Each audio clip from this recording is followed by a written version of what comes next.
And that's why we're so overwhelmed, because we're being reactive instead of proactive about everything. And I think we're trying to be accommodating. The kids want to do everything. It's like, well, okay, But when you're splitting your time between 3 teenagers who want to be in different directions at every time, there comes a point where you have to say, family has to come first to you as well. Right. And that's what we're going to do. We're going to call some limits. We're going to... But that stops the overwhelm. Right. It has to. Yes. It has to. Yeah. I'm only one person. And if not, you could be going crazy. And Absolutely. You look and act very sane. It's wine. I think you've got it. Oh, okay. I think you have it under control, though. There are a lot of women in your situation that would be rocking on the toilet. Well, that's because I expect a lot from my kids, and they understand that in order for us to function with any kind of sanity, it's going to take all of us. Mm-hmm. And so they all have a responsibility in our household, and they have to. They have to. Very good. Very good. And single parents often have a very difficult road in that regard to keep it sort of, organized to some degree. And a lot of people think that organization is control. And I wanted to reinforce that that's not what Tui was talking about. It's, It's the elimination of chaos. Exactly. That organization helps out. And if it's flexible organization, then it really is a good elimination of the chaos, as well as not suppressing the creative instinct within the kids and the flow of the family, because that ebbs and flows sometimes. And it's true with every single thing, even down to the smallest little details. For example, where you put your keys and glasses. Mm-hmm. Yeah, absolutely. If you can't find your keys and glasses when you're ready to go, what does that do to your day? It ruins it. Oh, it's chaos. But that's why you have a routine. That's a good exactly. You always put your stuff where you put your stuff. And because you put your stuff there, they're going to be there when you try and leave. And then you have more time to be creative and more bendable in other things. So I see a common thread that is uniting throughout this whole conversation. It's uniting this whole conversation is to prevent overwhelm. The first thing to do would be to be organized, set boundaries, and have a routine. Am I right? I would agree. Yeah, Pat? Yeah, and I think take a personal inventory on what's not in your life that you need to add in to sort of like smooth wine. That up. If you're not a wine drinker, you probably should start. All kinds of stuff. I'm not going to talk about sex in the morning. That's for 8:30. But wow. Women's peak sex time libido is in the morning, by the way. He always has to bring up sex. Men is at night. That's why we invited him, Deb. Oh, yeah. So another good thing to prevent overwhelm is taking care of yourself. We better write that one down, too. That's a good one. And Juliana Tacey. That's why most women and men come to see me, and I take care of those little knots that get in their shoulders. And from overwhelm. From overwhelm. They're stress knots, aren't they? It is. They are. They're stretched. Yeah. There you go. Stress knots. Yeah. Stress knots. Hey, stress will become, not immediately, but it's rapidly becoming, and Juliana's going to be in a great place for this, the new medical specialty.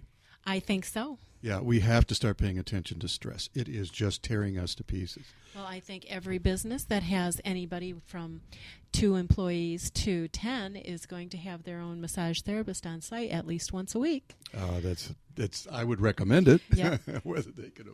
Back when exercise was first starting to be the buzzword, a lot of huge companies had in-house gyms. Yes. Some of them still do. And that was and that was a company that I had. We went in and ordered the equipment and trained the people to man them. And that was a big stress reducer, unoverwhelm, and it was also you set time for at your lunch break. You would go down and walk on the treadmill for half an hour. Mm-hmm. Wow, you go back to work with a whole new attitude. Massage does the same thing. It does. It does. So anything you can do to take care of yourself, to get centered, to get grounded, I don't care what you call it, is going to prevent you from burnout, overwhelm. Right. So you tell us about your licensing, Juliana, as a massage therapist. What's changing in that field?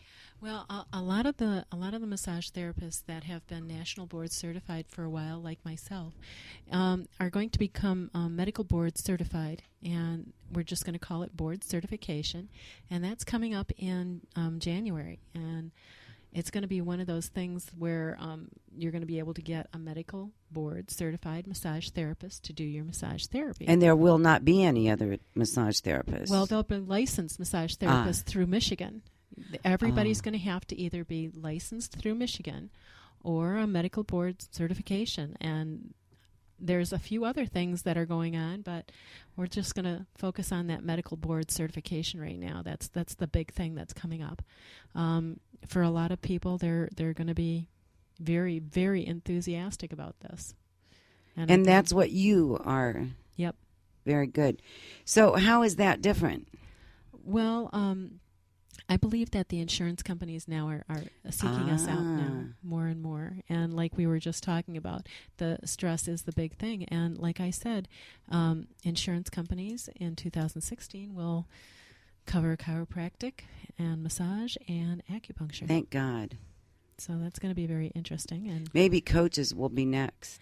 Well, I was thinking that it's going to probably increase in the years to come. If it's something that, it has a big calling, people who teach TM or meditation of some kind, and people who take care of stress. Yeah, yoga teachers, and that's probably what's going to come in the years to come, because any time that you have something that's overwhelmed, like we're practicing today, overwhelmed, and we're going to stop feeling that way because we're going to have that yoga or that stress reducer in our life. Yeah, because overwhelm, it affects you emotionally, physically, spirit, everything. It's all inclusive. It's your head, it's your body, it's your spirit. It's everything. Yeah. It's everything. Wow. So massage, I could see that playing a very important role in even not stopping overwhelm, because you would take that time to care for yourself. So you do massage therapy in a person's home? I go to people's homes. I go to people's businesses. I have a table and a chair. I go to open houses. I go to health days, and I do hot stone therapy in my home. I have a few other places that I work out of. Very good.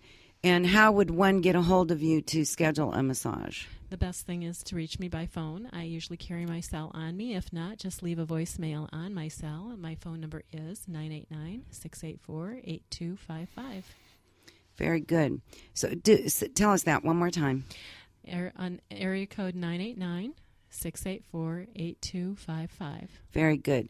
So if you are feeling overwhelmed, you have a very good opportunity here. And don't forget to ask for your Diva deal, right, Juliana? Sure. Good. Thank you very much for being with us. Juliana was also at a New View of You over the weekend. And did you have fun? I did. And you did a few massages. I did.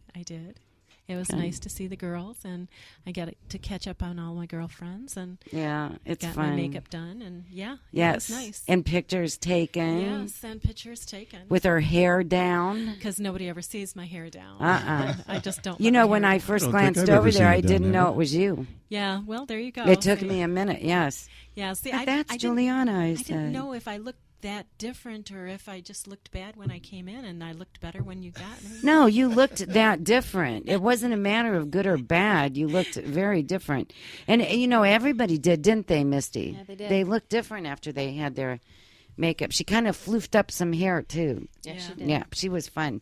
Laura was really fun. If you ever need your makeup done, man, you need to talk to her. Elsie Makeup Artistry. And I shouldn't have her number right here, and I do. It's 989-493-2607, lcmakeupartistry.com, Laura. She was good. Hey, so we don't have a whole lot coming up this week, but next week is the Women to Women Expo. It's on October 24th and 25th. We still have a few, not very many, free tickets available. So if you would like one, message me on Facebook, and I can have one at the door for you at will call. So it's on October 24th. I'm actually going to be on the authors panel at 1:45 on Saturday. And on Sunday, I'm doing a workshop on the main stage, and it's called Just Get Over It. So it'll be fun. I guarantee it. It'll be fun, but you'll learn I something. like that title. Thank you very much. Next week we have Donna St. Louis, Donna, Dawna, St. Louis, although I didn't write it like that, on the show. And she's the CEO of Next Up Now. And she is also a women's business coach. And she's a speaker, and she's very cool. I've been a fan of hers for quite a while, and I'm very excited that she agreed to be on the show. You'll like her. So this week our guest was Tui Tran, and we learned a lot from her, didn't we? Mm-hmm. Juliana, what was the main thing that you're taking away from our conversation with Tui? That we need to take some time for ourselves. And Pat? Well, I was really pleased that you reinforced that the creative, the energy, the feminine soul is at its peak in the morning. I didn't say that, did I? Yeah, you did. Oh, okay. Lots of different ways. Oh, Maybe good. Not that way, but lots because of different that's when we need. Yeah. Okay, thank Yeah. you. Yeah. I didn't say it the same way you said it. And Sounds better when he says it does. Well, it doesn't sound better. It sounds different. It sounds different. Yes. And Misty, what about you? Routine. Routine. Yeah, You know, and people that'll- fight routines, but they don't realize how freeing they are. You know, I laughed when she said that because I am the same way. It takes away. I want to be a free spirit. I want to be on the go. I don't want to be tied down. But oh my God, I don't have time to be free because I don't have a schedule. I don't have that routine that allows me to be free. I like to do things on the whim. I like to just kind of go when we want to go, but at the same time, you can't do that without some kind of a routine. No, because you're being reactive instead of proactive, right? And you just have to be creative with your routine. Right. There's lots of room for creativity. And you can lots of change freedom. them. Oh, yeah. Right, yeah. And you're such a big hero when you carve out time out of that routine and the kids get to do something different. Mm-hmm. There's so many more advantages to having that routine in place. Absolutely. Very good. And one of the things, here's what I got out of the whole talk. And I really liked when she said that the first step for you to take when you're in a state of overwhelm is to get in the moment and get centered and do what you need to do right now and then move on to the next thing. Do what you need to do, move on. And that way, if you break it down into those little pieces, it's not so overwhelming. Right. Yeah. And you have to take time to celebrate your accomplishments just a little bit. I do a little dance every now and then. Yeah. Well, when I get all my emails done and an article written that needs to be written, I go for a little walk or something. Just to pull yourself away and say, okay, this is done. And when I come back, now this is what I have to do. Right, exactly. And just get your mind into it. Absolutely. Yeah. And the other things were taking care of yourself, being organized, setting boundaries, and having routines. So those are all. And ask for help. I forgot about that. Women need to that's hard for me. Tap into, isn't it, Misty? Yes, it is. The knitting circle. That's absolutely. That's what the devolution is. It's a knitting circle. The Devolution project. I don't know if anybody knits though. I do. Do you? We are. Well, I don't have time now. It's not in my routine. Well, the knitting circle was the colonial approach to getting women together for support, for being able to have their girlfriend, neighbor, whatever, take care of the kids because they have something else to do.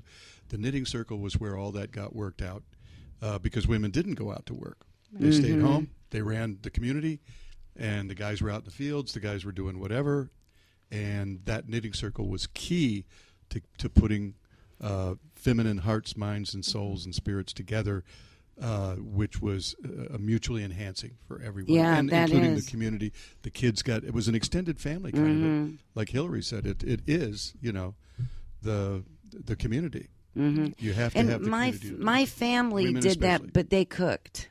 Right. But they did Right. that, Right. and they would talk about what their weeks were going to be like, who was going to be here, when Grandma was going to watch all the cousins, when one of the aunts were going to watch all the cousins. and it really made our life very fun, actually. The garden circle, the cooking circle, the Right, knitting whatever circle, you want to call whatever it. The it is. Devolution Project. Women have to be together to enhance that part. So we're knitting